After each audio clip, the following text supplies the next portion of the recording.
What you don't face, you replace. What if I told you that your addiction, weed addiction, alcohol addiction, porn addiction, whatever addiction you have, is actually like not so much about the addiction itself and more about the things you don't want to feel?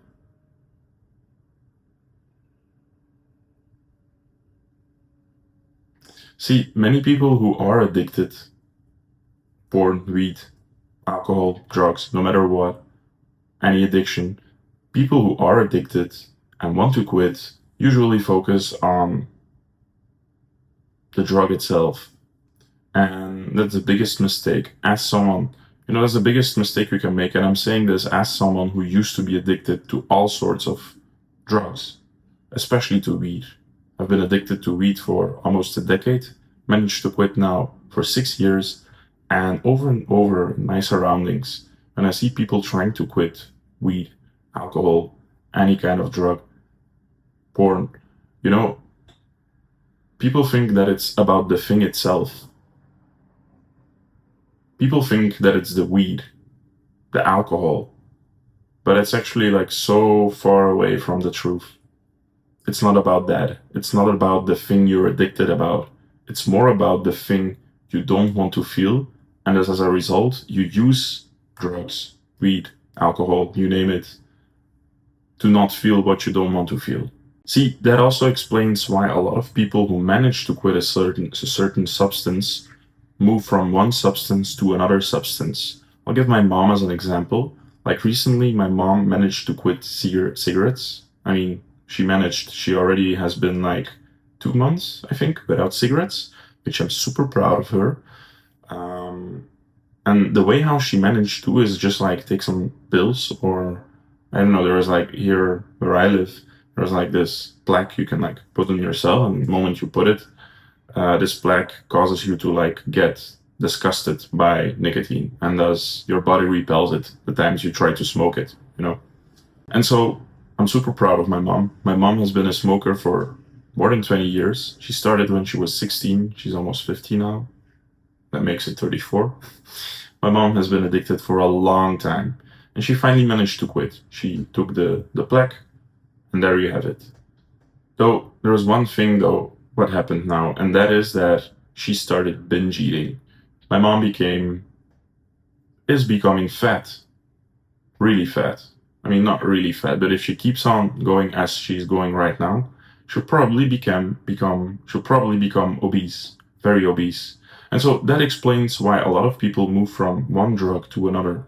It's because, see, even if you manage to quit the substance that you're addicted to, right? The moment you, I don't know, like you find willpower and you do it, somehow you manage, you find a methodology, you find a way basically, somehow you find a way and you quit it. See, there is still something inside of you that will crave something, And that's what a lot of people miss when it comes down to quitting bad habits or addictions.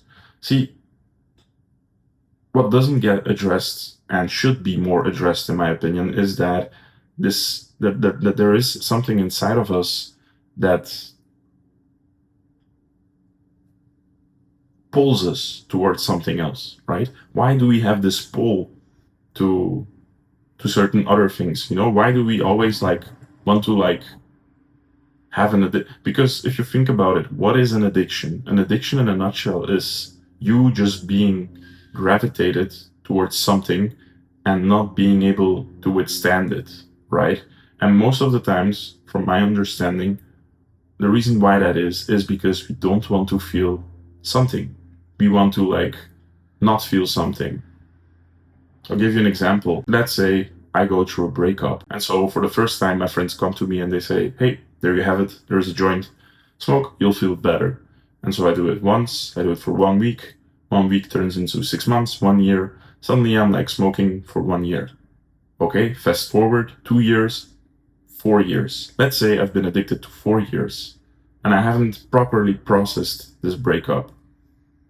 What would happen is that for some reason, not for some reason, but in the moment it will feel as if it's for some reason, but I will be always like I will still have like this unprocessed feeling inside of myself. Because if you go through a breakup, you have to be able to process it properly, like move properly away from that person, not still be like with resentment towards that person, or I don't know, with pain.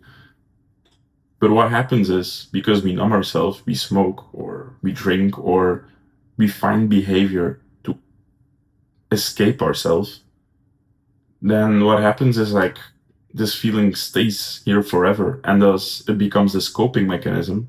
It turns into this escaping coping mechanism where you always look for something to not feel the feeling you have inside of you. And this is like a pretty extreme example, right? A breakup. I mean, extreme not, but I mean like an intense example. Like a breakup, you feel something, you really suffer from it, right?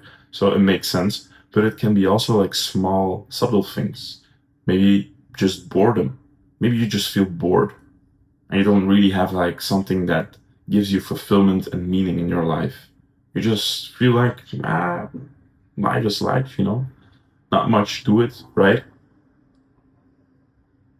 And so you say to yourself, okay, I can just drink, like every night after my work, I can just like sip one, right? Or smoke one, right? Or that's something that a lot of people look past, in my opinion, in my humble opinion. So if you're someone who struggles with addiction, who's trying to quit weed, alcohol, anything, any bad habit, ask yourself, I would say, as someone who used to be addicted to weed, I would say, ask yourself, what am I trying to not feel? What am I like avoiding? What happened? And the way how you can find that, by the way, is like, just don't do the thing you're about to do. And what you will notice is that you will start to feel very discomfortable. You won't feel comfortable. Like for instance, let's say like you created the habit of like smoking, right? You're very used to it, and okay, you tell yourself I'm not gonna smoke, so you don't smoke. So what happens is like you will feel uncomfortable inside of your body. You will become emotional. Maybe you'll start crying. I remember I used to start shaking sometimes, like just shaking. I know what it was. Like become like this uh, very very stressed person. Yeah, it becomes stressful. It starts shaking. Kind of go crazy actually. Yeah, and that way, like if you can like observe yourself in that moment when you're going nuts or when you're not doing the substance and you really crave it. That's actually the point I was trying to make. If you crave it and observe yourself, then there might be a chance you find the reason what it is, or the emotion that you haven't processed back in the day, right? There lies your answer. Because as long as you have that, and even if you manage to quit whatever habit you're trying to quit through willpower, force, a weird technique, just burning your weed. I remember I just used to throw my weed so many times away, wasting money buying it again. As many times if you do that, as long as you have that feeling, it won't make a difference. Get rid of that feeling. Not get rid, deal with that feeling. Yes, deal with that feeling and see your addiction, your bad habits dissolve. Thanks for watching. See you in the next one. Take care.